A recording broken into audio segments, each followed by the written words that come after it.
शिक्षक जो होते हैं वो राष्ट्र निर्माता हैं और सेना जो है उस राष्ट्र की सुरक्षा करता ही है। तो ऐसे में सेना और शिक्षक ये दोनों ठेके पर अगर चला जाएगा तो देश कौन संभालेगा? चाहे टीईटी वाला सवाल हो, चाहे अग्निपथ पर अग्निवीरों को भेजने का मामला हो, ये सब एक दूसरे से जुड़ा हुआ दिख रहा है। आप सेना में वही काम करने जा रहे हैं, शिक्षकों के लिए वही काम हो रहा है, बैंकों में आप वही व्यवस्था लागू कर रहे हैं कि तमाम बैंकों का निजीकरण करने का प्लान है आपका, कई बैंकों को आपने विलय कर दिया। हम लोगों ने पहले ही कहा था कि जो 4 साल की जो परियोजना है उसमें कितना दिन लोग ट्रेनिंग करेगा, कितना दिन नौकरी करेगा और 4 साल के बाद जब वो घर जाएगा तो क्या करने लायक रह जाएगा। तो जब आप शिक्षक के पदों को आपने पहले भेड़ बकरी से भरा आपने उसको, उसके बाद आपको लगा कि गलती हो गई है, उसके बाद तो आपने पात्रता परीक्षा का उसमें ये लगाया, बैरियर लगाया कि जो लोग पात्र होंगे उन्हीं को हम शिक्षक बनने देंगे। मकसद एक ही है, हमें नौकरी मिले, लेकिन नौकरी मिलती कहाँ है? अस्थाई नौकरियों के पद खत्म किए जा रहे हैं, ठेके पर बहाली हो रही है और अस्थाई नौकरी में जो पुराने लोग बच गए हैं उनको कहा जाता है कि 50 की उम्र पार करेंगे तो आपको जबरिया रिटायर कर देंगे। लोगों के जो अधिकार है उनकी सुरक्षा की गारंटी करना और उनसे राष्ट्र बनता है। तो आप जो राष्ट्र प्रेम की जो बात कर रहे हैं, तो जो भी देश में रहने वाले लोग हैं उनकी सामाजिक सुरक्षा का सवाल हो, उनके भविष्य का सवाल हो, इन सवालों का आप एड्रेस नहीं करेंगे तो आखिरकार राष्ट्र जाएगा कहाँ? किस दिशा में आप ले जाना चाहते हैं? शिक्षकों को तो आपने बेच ही दिया है, ठेके पर ला करके खड़ा कर दिया है। तो ऐसे सिस्टम से देश का भविष्य कितना संवरेगा, यह सवालिया निशान है और युवा आपसे सवाल पूछ रहे हैं।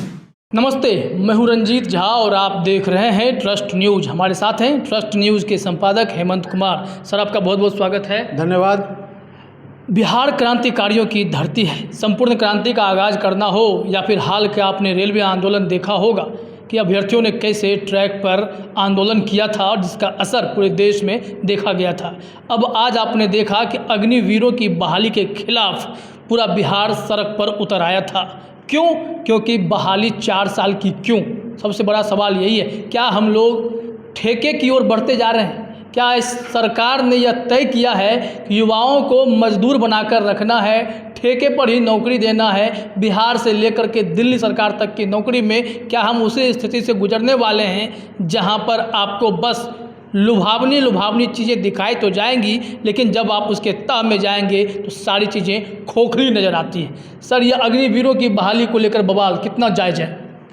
देखिए, सबसे बड़ी बात यह है कि हम लोगों ने कल भी ये कहा था कि ये बहाली की जो प्रक्रिया है और जो कुछ कहा जा रहा है वह नौकरी देने से ज़्यादा देशभक्ति का उसमें चाशनी डाला जा रहा था, कि चाशनी मिलाई जा रही थी। तो उसका आउटकम जो है वो बिल्कुल 24 घंटे के बाद सामने दिखने लगा है। यह दुखद बात है कि इस देश में देशभक्ति के नाम पर सब बहुत कुछ करवाने की पूरी योजना चल रही है। देशभक्ति के नाम पर आपसे कुछ भी करवा लिया जाएगा, आपको नफरत का औजार बना दिया जाएगा, आपको किसी समुदाय विशेष के खिलाफ खड़ा कर दिया जाएगा, आपको किसी की आवाज़ दबाने के लिए देशभक्ति के नाम पर आपका इस्तेमाल कर लिया जाएगा। तो सवाल यह है कि आज की तारीख में सेना में जो रिक्तियां हैं, जो वैकेंसीज हैं, उनको भरने के बदले आप एक नए शब्दों का जाल आपने बुना, अग्निपथ और अग्निवीर, और उसके पीछे आपने प्रोमो चलाया कि कैसे आप सेना में जाएंगे, देश की सेवा करेंगे, कैसे मिसाइल चलता है और कैसे ऑटोमेटिक गन्स चलते हैं, ये सब दिखा करके, और आप कह रहे हैं कि ये सब कुछ जो है वो देश के नाम पर, कि देश की रक्षा के लिए, देश की सुरक्षा के लिए और देश युद्ध की तैयारी के लिए, कि कभी युद्ध होगा तो हम आपका इस्तेमाल करेंगे। अब जो हम लोग के पास जानकारी है कि भारतीय सेना में 1.25 लाख वैकेंसी पड़ी हुई है। अब 1.25 लाख वैकेंसी भरने के लिए तो आपने कुछ नहीं किया। 2 सालों से बहाली रुकी हुई है क्योंकि कोरोना के कारण सब कुछ बंद था। जो लोग दौड़ वगैरह निकाल चुके थे वो लोग भी बैठे हुए हैं। कई लोगों की उम्र निकल रही है। हाँ, उन लोगों की मांग थी, ये लंबे समय से मांग चली आ रही थी कि जो 2 साल निकल गया है तो हम लोगों को, जो लोग तैयारी कर चुके हैं, जो लोग दौड़ निकाल चुके हैं, उन लोगों के लिए कम से कम आप उम्र में छूट दीजिए। तो कहाँ अस्थाई नौकरी की बात चल रही थी, उम्र में छूट देने की बात चल रही थी। 2 साल से जो नौकरी रुकी हुई थी वह नौकरी खोलने की बात आ रही थी, तो हो क्या रहा है, हो रहा है बिल्कुल उल्टा। आप 4 सालों के लिए नौकरी दे रहे हैं और उसमें देशभक्ति की चाशनी मिला करके आप लोगों को कह रहे हैं कि आप देशभक्ति के लिए आइए, 4 साल तक नौकरी कीजिए। अब हम लोगों ने पहले ही कहा था कि जो 4 साल की जो परियोजना है उसमें कितना दिन लोग ट्रेनिंग करेगा, कितना दिन नौकरी करेगा, और 4 साल के बाद जब वह घर जाएगा तो क्या करने लायक रह जाएगा। क्योंकि देखिए जिस उम्र में इन लोगों को लिया जाएगा 17.5 की उम्र होगी या मैक्सिमम 21 की उम्र होगी। आज के डेट में 21 की उम्र में सर कोई शादी तक नहीं करता है, और जब 25 की उम्र होगी, जब 26 की ओर बढ़ेंगे, शादी की उम्र होगी, तब आपकी नौकरी खत्म हो चुकी होगी, तब कौन आपकी शादी करेगा। चाहे बीच में किसी की शादी हो जाएगी तो उसकी जो जिम्मेवारी बढ़ेगी उसके बाद उसका क्या होगा। तो ऐसे स्थिति से तो देश गुजर रहा है। सबसे बड़ी बात यह है कि हम लोग मुद्दे को जहाँ निजीकरण की तरफ मोड़ते हैं, और फिर बिहार में आज जो शिक्षा मंत्री मीठी मीठी बातें करने आए थे उसको भी जोड़ेंगे, और अग्निवीर की चर्चा लगातार जारी रहेगी। सवाल यह है क्या हम निजीकरण की ओर नहीं बढ़ रहे हैं, अघोषित निजीकरण कह सकते हैं। सेना में जहां आपने बताया कि 1.25 लाख पद अगर खाली हैं, तो यहाँ पर 1.25 लाख बहाली अस्थायी तौर पर होनी चाहिए थी। चाहे आप 40,000 आज करते, 50,000 अगले साल करते, लेकिन इस तरह से आपको करना चाहिए था। लेकिन आपने क्या किया कि 46,000 इस साल में आपने मिशन मोड में आपने कहा कि हम अग्निवीरों की बहाली करेंगे और 4 साल के लिए करेंगे। आपको पेंशन की सुविधा भी नहीं दी जाएगी, मतलब 4 साल बाद आपका कॉन्ट्रैक्ट हमसे खत्म हो जाएगा। आप इस स्थिति में लोगों को लाना चाहते हैं। ठीक यही स्थिति सर देखिए बिहार में शिक्षकों के लिए अगर देखा जाए तो 6,80,000 से ऊपर का पद स्वीकृत पद है, जिस पे अस्थायी नियुक्तियां हो सकती थी। वहां पर सरकार ने अस्थायी नियुक्ति वालों को रिटायर करवाने का इंतजार किया, वो रिटायर हुए, खत्म हो गए। अब यहाँ पर स्थिति ये उत्पन्न हो गई है कि अब जो भी बहाली हम कर रहे हैं वो बहाली ठेके पर कर रहे हैं, उनको जो है लिमिट सुविधा दे रहे हैं। उसी स्कूल में पढ़ाने वाले को 70,000 की सैलरी दे रहे हैं, और इसी स्कूल में वो आदमी 15,000 की, 20,000 की नौकरी कर रहा है। तो निजीकरण की ओर आपको सर दिख नहीं रहा। देखिए बिल्कुल निजीकरण की ओर ही जा रहा है और कुछ नहीं है। जब निजीकरण की दिशा में आप बढ़ेंगे तो बहुत सारी सुविधाएं, बहुत सारी सिक्योरिटीज़ खत्म हो। सबसे पहला तो ये है जो सोशल सिक्योरिटी का जो सवाल आता है, सामाजिक सुरक्षा का जो सवाल है, जो आपको सरकार को जिसकी गारंटी करनी है, आप सामाजिक सुरक्षा पेंशन देते हैं। जो लोग घर बैठे, जो लोग बूढ़े बुजुर्ग हैं उनको, तो आप नौजवानों को नौकरी देने के बदले में आप उनको 4 साल के लिए सेना में ले जा रहे हैं कि आप देश की सेवा करने के लिए चलिए, वहाँ आप देखिए कि कैसे देश की सेवा की जाती है। आप तैयारी कीजिए ट्रेंड होकर के, और उसके बाद 4 साल के बाद घर चले जाइए। तो ये जो है, जो आप जो कह रहे हैं कि निजीकरण की ओर, बिल्कुल निजीकरण की ओर ही बढ़ना है। और इससे ये भी होता है कि जो लैक ऑफ सिंसियरिटी का जो सवाल है, जो एक तरह से जो अपनी चीज़ों जवाबदेही का जो ये होता है, की जो भावना होती है, वह भावना धीरे धीरे ख़त्म होती है। आप जैसे जैसे ठेकों पर आप लोगों को बहाल करते हैं तो लोगों में जिम्मेवारी का भाव भी धीरे धीरे ख़त्म होता है। और ऐसे लोग बहुत जो पूरी जो जमात तैयार होती है वो सोसाइटी के लिए कहीं ना कहीं एक लॉन्ग टर्म में आप देखेंगे तो सोसाइटी के लिए एक तरह से वो नई तरह की समस्या लेकर के सामने आने वाली जमात बन जाती है। तो सरकार का उद्देश्य लोगों को रोजगार देना, लोगों को नौकरी देना मुझे नहीं लग रहा है कि है। लोगों को नए तरह के शब्द जाल में उनको बांधना, अग्निपथ और अग्निवीर, बिल्कुल फिल्मी टर्मिनोलॉजी में सरकार नौकरी देना चाह रही है। और ऐसे 2 शब्द गढ़े गए हैं, अग्निपथ और अग्निवीर,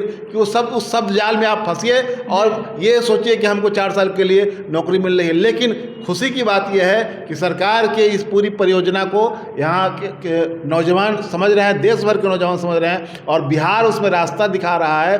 बिहार के नौजवान सड़क पर आए हैं और उन्होंने सवाल पूछा है कि आप बताइए, जो मुजफ्फरपुर से शुरुआत हुई है, जो बक्सर से शुरुआत हुई है, मुजफ्फरपुर के नौजवान पूछ रहे हैं कि आप हमको अस्थाई नौकरी देने वाले थे, हम लोग, बहुत सारे लोग दौड़ निकाल कर बैठे हुए हैं, बहुत सारे लोग तैयारी करके बैठे हुए हैं। एक लड़के ने कहा कि हम 2 साल से दौड़ रहे हैं और 4 साल की नौकरी करेंगे। ये तो अजीब मजाक है तो कि 2 साल तक हम दौड़े और 4 साल की नौकरी करेंगे। कुछ लड़कों ने ये सवाल उठाया जो हम लोग पहले कह रहे थे कि 4 सालों में पढ़ाई से हमारा रिश्ता खत्म हो जाएगा, और उसके बाद जब हम लौटेंगे तो किस परीक्षा की तैयारी करेंगे हम, कौन सा काम करेंगे हम। अब सरकार ये कह रही है कि जो लोग जाएंगे उनको हम शिक्षा विभाग से हम लोगों ने तालमेल हम लोग करने की प्लानिंग बनाया है कि जो लोग जाएंगे उनको वेटेज मिलेगा वहाँ पर। ये सब भविष्य की बात है। लेकिन आप जो कुछ करना जा रहे हैं, आपके पास जब निश्चित तौर पर नौकरी देने का पूरा ये पद बचा हुआ है, तो आप नौकरी क्यों नहीं दे रहे हैं? इसका मतलब कि आप उन अस्थायी पदों को ख़त्म करके और ठेके पर लोगों को ले जाना चाहते हैं। इसी से एक चीज़ और समझ में आता है कि 3.5 लाख से अधिक नियोजित शिक्षक बिहार में बहाल हो रखे हैं। ये लोग किस किस तरीके से आप सब जानते हैं, क्योंकि एक तो डिग्री दिखाकर नौकरी हुई थी, शिक्षा मित्रों की बहाली हुई थी। ये तमाम लोग जब इनकी छटैया हुई है कि आपको कोई फर्जी है, सब हट गए, बावजूद इसके 3.5 लाख बचे थे। तो ये 3.5 लाख सुप्रीम कोर्ट तक लड़ते रहे। पढ़ाई से अधिक इन लोगों ने सड़कों पर समय बिताया। इन लोगों ने अपने हक की मांग की, समान काम के बदले समान वेतन की बात हुई। तो हम कैसे नहीं माने कि जब सेना में बहाली होगी तो वो सेना में देश सेवा से अधिक शायद उनको इस बात की चिंता होगी कि हमारे भविष्य का क्या होगा, हम सड़क पर क्यों नहीं उतरे अपने अधिकार के लिए। जो ट्रेनिंग हमको मिलेगी वही ट्रेनिंग आम सेना को भी मिल रही है, उन लोगों को भी मिल रही है, वो लोग भी करेंगे। पहला सवाल तो मैं ये बताऊं कि आप बताइए कि जो शिक्षक का सवाल है, शिक्षक को राष्ट्र निर्माता कहा जाता है, ये सरकारी टैगलाइन है, राष्ट्र निर्माता शिक्षक। सही मायने में शिक्षक राष्ट्र निर्माता होता है, क्योंकि वह पीढ़ियों को तैयार करता है, देश की पीढ़ियों को तैयार करता है जो देश के लिए काम करे, देश के लिए आगे वो सरकारी सेवा में जाए, वह अफसर बने, वह वैज्ञानिक बने, वह डॉक्टर बने, तमाम क्षेत्रों में जाए। वो कौन तैयार करता है? शिक्षक तैयार करता है। तो जब आप शिक्षक के पदों को आपने पहले भेड़ बकरी से भरा आपने उसको, उसके बाद आपको लगा कि गलती हो गई है, उसके बाद तो आपने पात्रता परीक्षा का उसमें ये लगाया, बैरियर लगाया कि जो लोग पात्र होंगे उन्हीं को हम शिक्षक बनने देंगे। और फिर ट्रेनिंग का उस आप सब कुछ पहले भूल गए। आपको ये याद ही नहीं था कि ट्रेंड लोगों को शिक्षक बनाना है। आपने डिग्री देखा और रख लिया जी। और बिहार की डिग्रियां तो ऐसी थी कि तो खरीद के लाए थे। आप उस समय आपने इन चीज़ों पर ध्यान नहीं दिया। बाद में आपने उसमें डिग्री का बैरियर लगाया कि नहीं, आपको कम से कम DLED और B.Ed में से कुछ होना होगा, आपको कम से कम पात्रता परीक्षा पास करनी पड़ेगी। और उसके बाद अब कहा क्या जा रहा है कि नहीं, पात्रता परीक्षा की जरूरत नहीं है, क्योंकि पात्रता परीक्षा पास करके बहुत सारे लोग बैठे हुए हैं। अरे भाई, तो आपने ये व्यवस्था क्यों की? हाँ। तब तो आप बहुत सारी डिग्रियां पर भी रोक लगा दीजिए कि बहुत सारे लोग MA BA करके, इंजीनियरिंग पास करके, मेडिकल पास करके बैठे हुए हैं। इसलिए मेडिकल की पढ़ाई, इंजीनियरिंग की पढ़ाई अथवा जो ग्रेजुएशन की पढ़ाई, MA की पढ़ाई, ये सब तत्काल बंद कर दी जाए। जब ये जो पढ़ लिख करके जो लोग बैठे हुए हैं उनको नौकरी मिल जाएगी, तब हम फिर से पढ़ाई शुरू करेंगे। इसका मोटा मोटी मतलब यही है। तो इसमें अब जो सरकार फंसी, कल बोल करके जो मंत्री जी ने जो कहा, और उसके बाद जो सफाई जो आई आज, उससे उसमें सफाई में बहुत दम नहीं है। ये है कि वो गोल मोल बात यही कह रहे हैं कि हाँ, हम चाहते हैं कि लोगों को नौकरी मिल जाए। तो जब नौकरी मिल जाए तो आपके पास जो बहाली करने के लिए जो वैकेंसीज है, उस वैकेंसी को तो भरिए। उस वैकेंसी को भरने के लिए आप लगातार, अब 6ठे चरण की बहाली हो गई है, 7वें चरण की कब होगी इसका कोई अता पता नहीं है। और जिनको जनवरी फरवरी से बहाल किया गया उन लोगों को अभी तक सैलरी नहीं मिली है। सबसे बड़ी समस्या ये है। और सबसे बड़ा मुद्दा सर ये है कि जब आप ठेके पर बहाल कर रहे हैं, जैसा कि आपने कहा 3,15,778 पद बिहार सरकार में नियोजित शिक्षक के अभी खाली हैं। मैं नियोजित ही कह रहा हूँ, क्योंकि स्वीकृत पद मतलब कुछ रह नहीं गया है। लेकिन आप ऐसे लोगों को भर लेंगे, फिर से हो जाएगा। और इसलिए आप कह रहे हैं कि हम अब स्टेट की परीक्षा या बिहार सरकार की पात्रता परीक्षा हम नहीं लेंगे। आप क्यों नहीं लेंगे? सरकार में आप हैं, रोजगार सृजन करना आपका काम है। आपके पास 2,34,00,000 छात्र जो है पढ़ाई कर रहे हैं स्कूल में, और यहाँ पर शिक्षकों की संख्या इतनी कम है, तो फिर आप रोजगार सृजन क्यों नहीं करेंगे? जो स्वीकृत पद पे ही आप समय बिताएंगे। क्या आपके स्वीकृत पद से पूरा काम चल जाएगा क्या? नहीं, बिल्कुल नहीं। आप जो कुछ कर रहे हैं उससे ये है कि नौकरी न देने का कोई बहाना आप ढूंढ रहे हैं। अगर इतना ही आप सिंसियर होते तो आपको 7वें चरण की बहाली की प्रक्रिया शुरू करवा देनी चाहिए थी। लेकिन वो तो आप कर नहीं रहे हैं। फिर पता चलेगा कि कोरोना का डर दिखा करके फिर इन चीज़ों को रोका जाएगा। मास्क सैनिटाइजर शुरू है। हाँ, क्योंकि ये पता चल रहा है कि महाराष्ट्र में बढ़ रहा है, तो दिल्ली में बढ़ रहा है, यहाँ बढ़ रहा है, पटना में भी केसेस बढ़ रहे हैं। तो कल होकर के इस पर रोक लगेगा। तो आप नौकरी देने के बदले में आप जो आपके सामने जो वैकेंसी है, उस वैकेंसी के अनुपात में आप लोगों को बहाल करें। भले ही आप नियोजित शिक्षक की बहाली कर रहे हैं, लेकिन वह करने के बदले आप नए तरह के सिगुफे आप छोड़ते रहते हैं। दूसरी बात मैं ये कह रहा हूँ कि जैसे कि सेना की बात हम लोग कर रहे हैं, अब जो आप कह रहे हैं कि 4 साल के लिए हम नियुक्ति करेंगे, अब 4 साल के लिए जो लोग जाएंगे वहाँ, वो ट्रेंड होकर के आएंगे, तो उनके मेरा पूरा मानना है कि उनके भीतर एक लैक ऑफ सिंसियरिटी की कमी आपको दिखाई देगी, जो एक गंभीरता, एक जवाबदेही की कमी आपको स्पष्ट रूप से दिखाई देगी, लैक ऑफ सिंसियरिटी आपको दिखेगा वो। और उसका असर ये होगा कि जो लोग ट्रेंड होकर के आएंगे वो कहाँ किस रूप में इस्तेमाल किए जाएंगे, मुझे इसको लेकर के संदेह है जी। और ये सब लोग बाद में 4 साल बाद निश्चित तौर पे सड़क पर ही दिखाई पड़ेंगे अपने हक और अधिकार की लड़ाई के लिए। सबसे बड़ा मुद्दा यह है, जैसे आपने कहा कि शिक्षक जो होते हैं वो राष्ट्र निर्माता हैं और सेना जो है उस राष्ट्र की सुरक्षा करता ही है। तो ऐसे में सेना और शिक्षक ये दोनों ठेके पर अगर चला जाएगा तो देश कौन संभालेगा?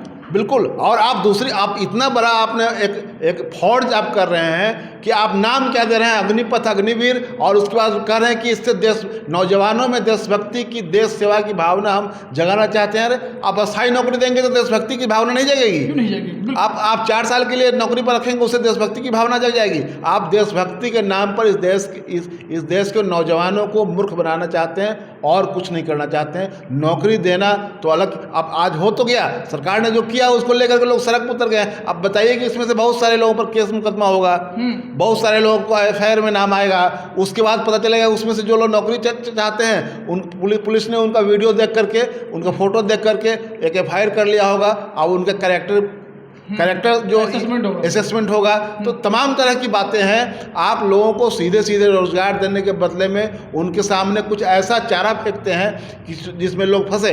अब बताइए किसके लिए कौन जवाबदेह है? आपने ये स्थिति पैदा होने के लिए तो सरकार ने ये मौका दिया है, चाहे टीईटी वाला सवाल हो, चाहे अग्निपथ पर अग्निवीरों को भेजने का मामला हो, ये सब एक दूसरे से जुड़ा हुआ दिख रहा है जी। आप नौकरी न देने के लिए आप तमाम तरह के बहाने बना रहे हैं। और इस देश का नौजवान जब आपसे ये सवाल करता है तो आप उसमें से बहुत सारे लोग देशद्रोही हो जाते हैं। अब देखिए सर, बात निजीकरण की भी अगर इसमें करते हैं तो ये अगर आप खुलकर नहीं कर पा रहे हैं तो आपने कान को घुमाकर पकड़ने की कोशिश की है। आप सेना में वही काम करने जा रहे हैं, शिक्षकों के लिए वही काम हो रहा है, बैंकों में आप वही व्यवस्था लागू कर रहे हैं कि तमाम बैंकों का निजीकरण करने का प्लान है आपका। कई बैंकों को आपने विलय कर दिया, सीमित संख्या में बैंक बचे हैं। मुझे एक बार उदाहरण लोग दे रहे थे यही बैंकों को लेकर के ही कि आप देखिए कि शुरुआत में एफडी पे आपको 8.5-9%, 10% तक कोई बैंक जो है आपको इंटरेस्ट देती थी।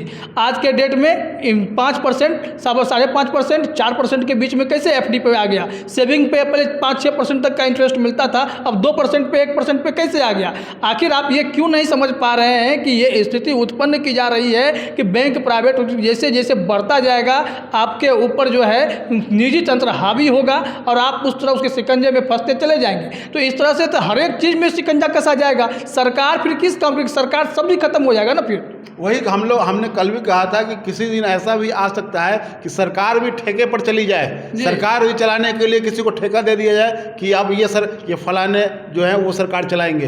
तो जो स्थिति आप पैदा कर रहे हैं, आप रेलवे में नौकरियां खत्म कर रहे हैं, रेलवे में जो नौकरी बची हुई उस पर आप बहाली नहीं कर रहे हैं, रेलवे में आप प्राइवेट पार्टीज को लगातार घुसेड़ रहे हैं, उसमें आप वहाँ सफाई से लेकर के तमाम कार्यों में लोगों को डाल रहे हैं, पूरा आउटसोर्स किया जा रहा है पूरा काम। अब उसके बाद आप बैंकों का निजीकरण करें, बैंकों में जो कुछ बचा हुआ था आपने विलय करके वो अवसर भी खत्म कर दिया। अब कुछ चंद नेशनलाइज बैंक बच गए हैं। तो धीरे धीरे जो भी सरकार जो बड़े पैमाने पर जो नौकरी देने वाले सेक्टर थे उन तमाम सेक्टर्स में नौकरी धीरे धीरे खत्म हो रही है। आप हवाई जहाज आपने बेच दिया, आप एयरपोर्ट आपने सबको प्राइवेटाइज कर दिया लगभग। अब बताइए कि जहां वो नौकरियां थी उन नौकरियों को धीरे धीरे आपने खत्म कर दिया। अब रही बात, जब सेना की जो बात आई वहां भी आपने ये फार्मूला लागू कर दिया है। अब और सिर्फ उसमें नाम दिया जा रहा है देशभक्ति का। तो देशभक्ति का इस्तेमाल कितना हो सकता है? अब ये नौजवानों के सामने ये सवाल है कि वो देशभक्ति के नाम पर अपनी जवानी कुर्बान करेंगे या सरकार से अस्थायी नौकरी की मांग करेंगे। जी, ये तो सवाल तो हमेशा उठता ही रहेगा। जैसे आपने बताया कि तमाम चीज़ें प्राइवेट हो रही हैं, एयरपोर्ट हर एक चीज़ को देखा जाए, रेलवे को देखा जाए, एयरपोर्ट को देखा जाए, पोर्ट को देखा जाए, कोल को देखा जाए, बिजली को देखा जाए, पेट्रोल को देखा जाए, तो हर एक चीज़ को सरकार ने निजीकृत कर दिया है। उनको निजीकरण करने की ओर आगे लगातार बढ़ती चली गई है। ऐसे स्थिति में हम लोग जो फंसते जा रहे हैं। एक और उदाहरण सर बैंक का ही सोचिए ना कि कितना सिंपल है। अभी हमने आपको कहा कि सेविंग अकाउंट पे आपको 2% 2.5% पे लाकर छोड़ दिया गया है कि आपको इंटरेस्ट मिलेगा, लेकिन आप जब बैंक से लोन लेते हैं तो आपको 20%, 17%, 18% चुकाना पड़ता है। आखिर क्यों? हमारे पैसे से बैंक चल रहा है, और बैंक से जब हम पैसा अपना मांगते हैं कि हमको लोन दे दीजिए, कुछ कम करना चाहते हैं, तो आपसे इतना इंटरेस्ट लिया जाता है, तो देश तो पूरा डूब जाएगा ना, कंट्रोल हो जाएगा। प्राइवेटाइजेशन की ओर बढ़ेंगे, पूरा देश कंट्रोल होगा। आम नागरिकों को एक एक इशारे पे कंट्रोल किया जाएगा कि आपको कैसे जीना है, कैसे चलना है, कैसे सोना है, तो फिर ऐसे में देश की स्थिति क्या होगी? देखिए, सबसे बड़ी बात तो यह है कि राष्ट्र कोई वो भूगोल के ये मानचित्र में नहीं बंधा होता है। राष्ट्र जो है वहाँ के लोगों से को लेकर के बना होता है। जो लोगों के जो हित हैं, लोगों के जो अधिकार है, उनकी सुरक्षा की गारंटी करना, और उनसे राष्ट्र बनता है। तो आप जो राष्ट्र प्रेम की जो बात कर रहे हैं, तो जो भी देश में रहने वाले लोग हैं, उनकी सामाजिक सुरक्षा का सवाल हो, उनके भविष्य का सवाल हो, इन सवालों का आप एड्रेस नहीं करेंगे तो आखिरकार राष्ट्र जाएगा कहाँ? किस दिशा में आप ले जाना चाहते हैं? आप जो लोगों को नौकरियां देने के नाम पर आप तरह तरह के लुभावने नारे जारी करके और उसके बाद उनको ठेके पर लाना चाहते हैं, तो कुल मिलाकर ये होगा कि देश में एक ऐसी पूरी पीढ़ी तैयार होगी जिसमें जवाबदेही का बहुत अधिक अभाव होगा। वह आप देश के लिए मर मिटने के भावना उसमें धीरे धीरे ख़त्म होगी। सिर्फ आप नारे लगवा देने से देश के लिए मर मिटने की भावना नहीं जगती है, बल्कि लोगों को एहसास भी होना चाहिए कि यह देश हमारे लिए क्या कर रहा है, इस देश पर राज करने वाले लोग हमारे लिए क्या कर रहे हैं। क्योंकि ये सरकार की जो आप कहते हैं ना कि ये जो सरकार है, हमारी जो सरकार है, वह लोक कल्याणकारी सरकार है, पीपुल्स वेलफेयर के लिए बनी हुई सरकार है। तो जो पीपुल्स वेलफेयर के लिए बनी हुई सरकार, आप पीपुल्स का कितना वेलफेयर कर रहे हैं, जनता का कितना कल्याण कर रहे हैं, यह देखने वाली बात है। आप लोगों को में देशभक्ति की भावना भरने के नाम पर आप नारे उछाल करके भावना नहीं भर सकते हैं, बल्कि इस लोगों को लगना चाहिए कि हमारे हित और अधिकार सरकार सुरक्षित करना चाहती है, हमारा भविष्य सुरक्षित करना चाहती है। और कैसे होगा?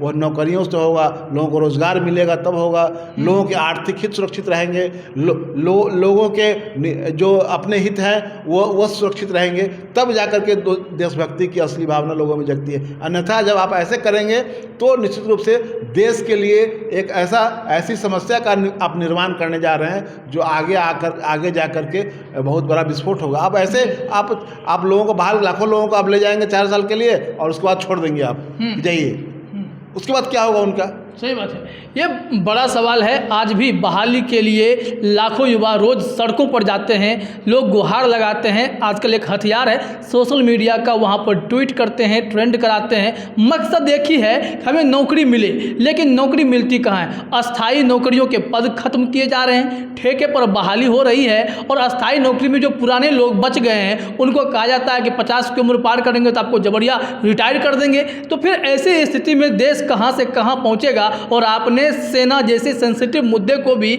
आपने प्राइवेटाइज करने की कोशिश कर दी है। शिक्षकों को तो आपने बेच ही दिया है, ठेके पर ला करके खड़ा कर दिया है। तो ऐसे सिस्टम से देश का भविष्य कितना संवरेगा, यह सवालिया निशान है। और युवा आपसे सवाल पूछ रहे हैं। तमाम आंदोलन से एक ही संदेश जाता है कि आप बहाली ठीक से कर नहीं पाते हैं, और जो बहाली आप निकालते हैं उसमें इतना घालमेल करते हैं कि मामला कोर्ट में उलझ के रह जाता है। 10-10 साल 20-20 साल तक लोग अपने बहाली के लिए इंतजार ही करते रह जाते हैं। ऐसे में देखना होगा अग्निवीरों के लिए सरकार क्या अपने इरादे बदलती है, क्या परमानेंट अग्निवीर आएंगे या 4 साल में आग से खेल के निकल जाएंगे। एक बात मैं अपनी ये समापन वक्तव्य में दे रहा हूँ कि सरकार ने इस नाम पर अग्निपथ और अग्निवीर के नाम पर नौजवानों के सामने, देश के नौजवानों के सामने एक तरह से आग का दरिया ये खोल दिया है उनके सामने में। अब आपको इसको पार करना है, कैसे पार करेंगे आप तब समझिए जी। तो फिलहाल इस चर्चा में इतना ही। आप सभी का हम सब से जुड़ने के लिए बहुत बहुत धन्यवाद।